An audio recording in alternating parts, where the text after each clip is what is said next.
Hey guys, we are back with another video.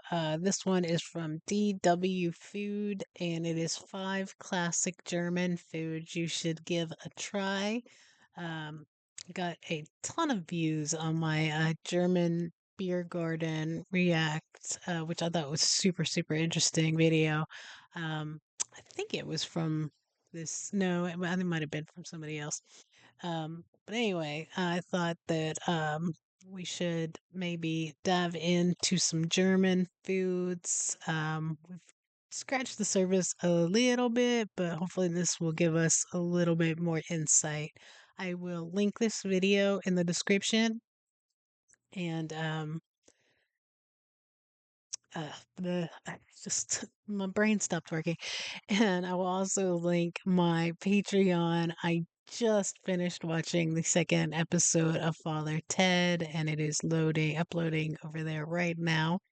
If you're interested, go over and check it out. There are free videos you can watch. You just have to join. And yeah, let's give this one a go. German cuisine is considered meat-heavy, but the cliché is only partly true.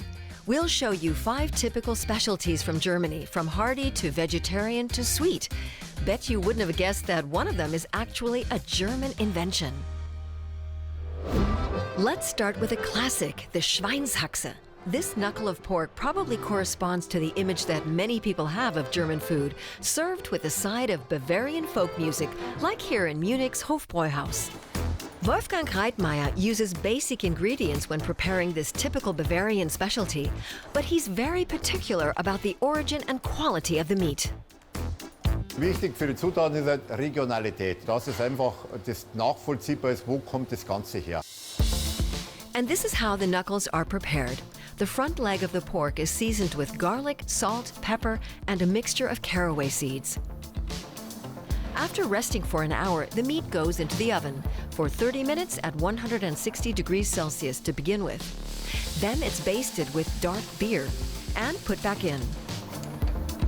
After 2 hours, the pork knuckle is basted 2 more times with black beer and grilled at a high temperature until a perfect, slightly caramelized crust is formed. The Schweinshaxe is traditionally served with a potato dumpling and gravy. When boiled, the pork knuckle is known as Eisbein, a dish more popular in northern Germany, where it's usually eaten with sauerkraut and potatoes. Either way, the pork knuckle is an absolute staple of German cuisine. Looks good.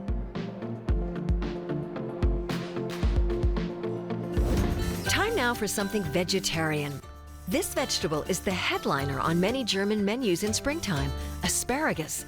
The season lasts about 3 months, and during this time, Germans eat an average of around 1.4 kilograms of asparagus per person.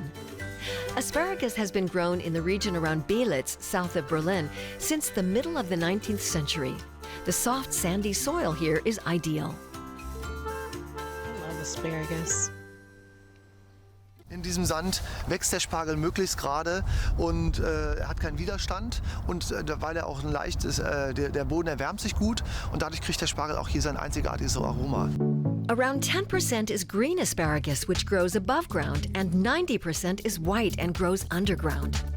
As soon as the tips begin to peek out of the soil, the white asparagus is harvested, mostly by hand.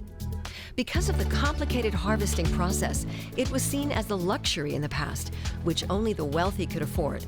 That's why it was also known as the royal vegetable, or white gold.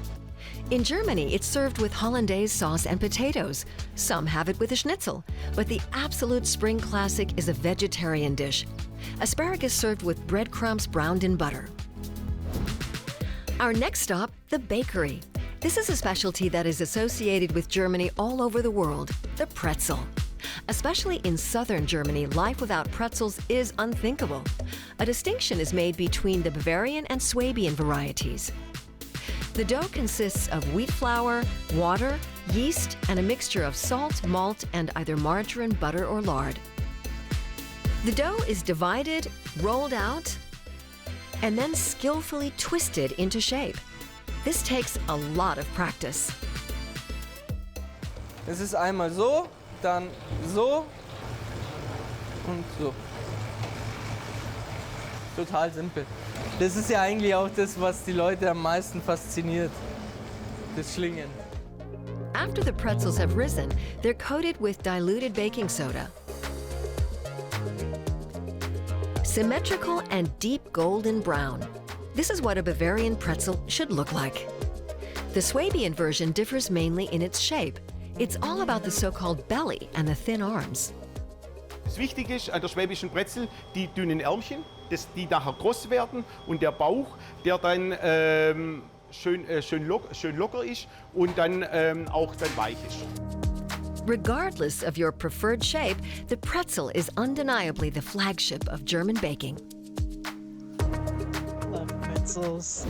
Could the same I love anything that's salty. I like mine. I've got it with like the cheese and different kinds of mustard. I like it just with a plain yellow mustard and lots of salt.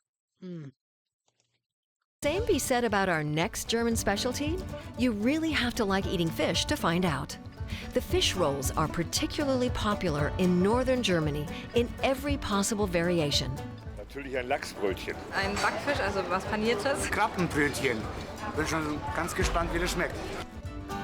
You'll mainly find the beloved snack by the coast at little stands like this one in the port of Hamburg, always with fresh fish and usually topped with some onions.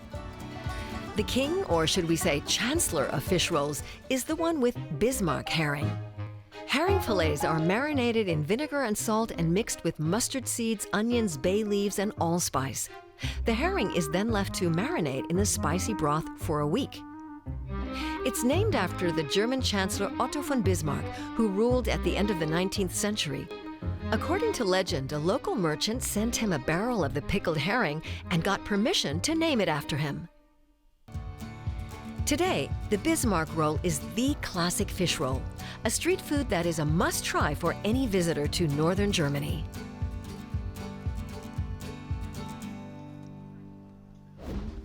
Moving on to dessert. The typically German spaghetti ice cream. Typically German? It sure is. The noodle-shaped ice cream with strawberry sauce and white chocolate sprinkles was created here in Mannheim in southwest Germany. Dario Fontanella, the son of Italian immigrants, came up with this unusual creation in his father's ice cream parlor. It first appeared on the menu in 1969, inspired by a dessert he had eaten on vacation. Neugierig bin ich an der Theke gegangen, habe der Frau gefragt, habe gesagt, sagen Sie mal, können Sie mir erklären, wie Sie diese Schnürchen da rausgemacht haben? Und dann hat sie gesagt, das ist ganz einfach. Ich habe Kastanienpüree genommen und das habe ich durch eine Kartoffelpresse gejagt, ja? Und da habe ich gedacht, das ist aber genial. For spaghetti ice cream a la Fontanella, you need milk, cream, thickener, egg yolk powder, and sugar, plus some vanilla extract and lemon. The ice cream mixture is made at -8 degrees Celsius. To make the red sauce, strawberries are pureed. Then you're good to go. The vanilla ice cream spaghetti is placed on a portion of cream with a strawberry puree acting as the tomato sauce and white chocolate sprinkles as Parmesan. This is definitely the sweetest spaghetti dish you'll ever try. What are some of the typical specialties in your home country? That's interesting. I don't think I've ever seen that before. The spaghetti ice cream, but I can see why that would be a big hit. I could definitely see kids. I could see my son going crazy over that. Um, yeah, I could see why that would be a really big hit. That's smart. That's interesting. There was definitely other than the pretzel, I don't think any of that stuff was stuff that I've heard of or knew of. I mean, obviously I know what asparagus is, but I didn't know it was a big dish there, especially like a white asparagus and hollandaise sauce. Sounds really good as a good pairing with the schnitzel. Like it said, I love schnitzel. But yeah, that was a really, really good video. Hopefully you guys enjoyed it. If you did, please hit the like button. If you hit the bell, it'll let you know every time I put up a video. I try to do anywhere between 2 to 4 videos a day, and also put at least 1 to 2 videos over on Patreon for you guys as well. So yeah, thank you guys for joining me for that. I hope that you have a fantastic day.